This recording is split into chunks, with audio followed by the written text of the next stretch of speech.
নমস্কাৰ সকলোকে সুপ্ৰভাত আৰু মোৰ পাঠ্যক্ৰমলৈ স্বাগতম জনাইছো। আজিৰ পাঠ্যক্ৰমত প্ৰশ্ন লৈ আহিছো মানিক বন্দ্যোপাধ্যায়ৰ উপন্যাস পদ্মা নদীৰ মাঝি উপন্যাসখনত নদীকেন্দ্ৰিক আঞ্চলিক উপন্যাস হিচাপে কেনেকৈ বিবেচনা কৰিব পাৰি তাৰ বিষয়ে আলোচনা কৰক। এতিয়া আমি প্ৰথমে ক'ব লাগিব যে নদীকেন্দ্ৰিক বা আঞ্চলিক উপন্যাস কাক বোলে।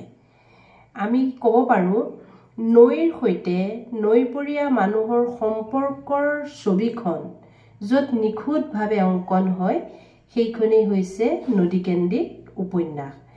এটা নদী একোখনক কেন্দ্ৰ কৰি ৰচিত উপন্যাসত নৈপৰীয়া লোকসমাজৰ জীৱনচৰ্যা, সংঘাত, আচাৰ আচৰণ, প্ৰেম প্ৰণয়, অন্ধবিশ্বাস, কুসংস্কাৰ, পৰম্পৰা আৰু বিশ্বাস আদিৰ সুন্দৰ উপস্থাপন সম্বলিত উপন্যাসকে নদীকেন্দ্ৰিক বা আঞ্চলিক উপন্যাস আখ্যা দিব পাৰি। এতিয়া আমি যদি বন্দ্যোপাধ্যায়ৰ এই পদ্মা নদীৰ মাঝি উপন্যাসখনৰ কথা আলোচনা কৰোঁ, ক'ব পাৰোঁ যে উপন্যাসখনত আঞ্চলিক পটভূমিৰ সুন্দৰ প্ৰতিফলনক মূল বিষয় হিচাপে লৈছে। ইয়াত চৰিত্ৰবোৰৰ আশা আকাংক্ষা, সুখ দুখ, প্ৰেম প্ৰণয়, প্ৰয়োজনৰ সাৰ্থকতা আৰু সংস্কৃতিৰ ঐতিহাসিক যিসমূহ বিষয় আছে তাক আঞ্চলিক বৈশিষ্ট্যৰে নিয়ন্ত্ৰিত হোৱা দেখা যায় বা ঔপন্যাসিকে আঞ্চলিক বৈশিষ্ট্যৰে নিয়ন্ত্ৰিত কৰিছে। এতিয়া আমি ক'ব পাৰোঁ মানিক বন্দ্যোপাধ্যায়ৰ পদ্মা নদীৰ মাঝি এই শীৰ্ষক উপন্যাসখনত সেই অঞ্চলৰ বা পদ্মা নদীৰ পাৰৰ মানুহৰ জীৱন যাত্ৰা, আচাৰ আচৰণ, সুখ দুখ, প্ৰেম প্ৰণয়, কামনা বাসনা উপন্যাসিকে অতি নিখুঁতভাৱে উপস্থাপন কৰিছে। এইটো ক'ব লাগিব যে উপন্যাসখনত কেৱল মাছমৰীয়াসকলৰ দুৰ্দশাগ্ৰস্ত জীৱনৰ চিত্ৰই অংকন কৰা নাই, উপন্যাসখনত সেই অঞ্চলৰ বিশেষ জীৱন চৰ্চাক কেন্দ্ৰ কৰিছে আৰু জীৱন্ত ৰূপত বৰ্ণনা কৰিছে বাবে এই উপন্যাসখনক আঞ্চলিক উপন্যাস ৰূপে অভিহিত কৰিব পৰা যায় বা নদীকেন্দ্ৰিক আঞ্চলিক উপন্যাস ৰূপে অভিহিত কৰিব পৰা যায়। এতিয়া উপন্যাসখনত যে তেওঁ অংকন কৰা উত্তাল পদ্মা নদীৰ পাৰৰ মাছমৰীয়াসকলৰ যি দুঃসাহসিক জীৱন বা দাৰিদ্ৰ্য পীড়িত বেদনাৰ সৈতে পদ্মা নদীৰ এক গভীৰ আৰু আত্মিক সম্পৰ্ক তেওঁ যেনেদৰে উপস্থাপন কৰিছে সঁচাকৈ অতি অতুলনীয় হৈছে। ইয়াত চিত্ৰিত হোৱা বিভিন্ন জনগোষ্ঠীৰ জীৱন জীৱিকা, আশা আকাংক্ষা আৰু সেই আশা আকাংক্ষাত যি ৰহস্যময় এটা বৰ্ণিত হৈছে বা পদ্মা নদীৰ ঢৌৰ সৈতে পদ্মাৰ সেই উত্তাল উটংগ ঢৌৰ সৈতে তাৰ পাৰৰ মানুহৰ কামনা বাসনা, আবেগ উল্লাস আদি ধাৱমান হোৱা নিখুঁত চিত্ৰখন তেওঁ অংকন কৰিছে।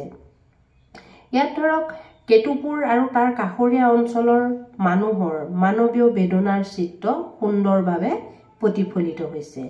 উপন্যাসখনত বৰ্ণিত বিশেষ বিশেষ অঞ্চলৰ বিবিধ সংস্কাৰত মানুহৰ যি আচাৰ ৰীতি নীতি সেইসমূহ সুন্দৰকৈ দেখিবলৈ পোৱা যায়। এতিয়া আমি ক'ব পাৰোঁ যে মাছমৰীয়াসকল সদায় কি হয়, শিক্ষা দীক্ষাত যথেষ্ট পিছপৰা থাকে আৰু এই শিক্ষা দীক্ষাত পিছপৰা কাৰণেই তেওঁলোকে কিছুমান অন্ধবিশ্বাসৰ বশৱৰ্তী হয়।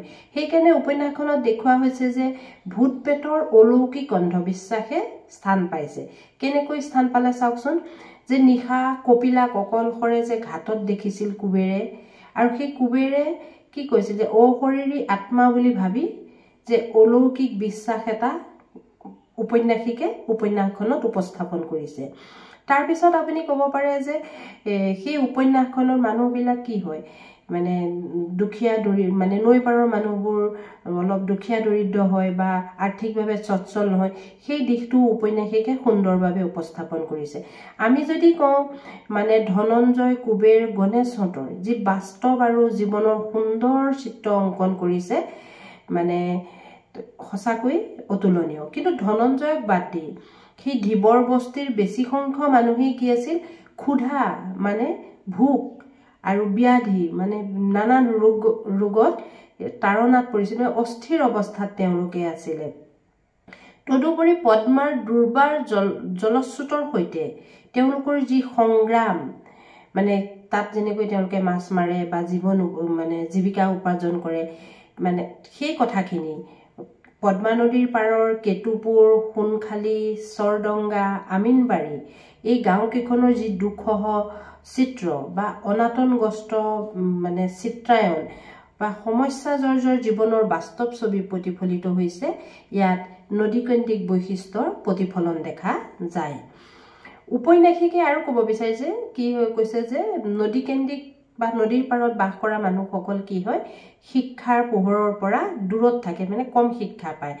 দুখীয়া লোকসকলৰ সেই জীৱন বৃত্তান্তসমূহ কি কৰিছে, কৃত্ৰিমতাবিহীনভাৱে, কোনো কৃত্ৰিমতা দিয়া নাই, তেওঁ কি কৰিছে কথ্য ভাষায়, মানুহৰ সহজ সৰল মুখৰ ভাষায় ইমান ধুনীয়াকৈ তেখেতে উপস্থাপন কৰিছে তেওঁলোকৰ সেই গাঁওখনৰ বাসস্থানবিলাকৰ ব্যৱস্থা, ৰোগ শোক, তাৰপিছত হাঁহি কান্দোন, কৰ্ম সংস্কৃতি, প্ৰতাৰক প্ৰবঞ্চনাৰ যি ঘটনাংশ বৰ্ণনা কৰিছে। সঁচাকৈয়ে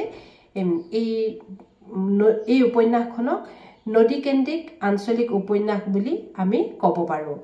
ইমানখিনিয়ে মই ক'ব বিচাৰিছোঁ নদীকেন্দ্ৰিক উপন্যাস হিচাপে পদ্মা নদীৰ মাজী উপন্যাসখনৰ বিষয়ে। আপোনালোকে ভালকৈ শুনিব আৰু অধ্যয়নো কৰিব।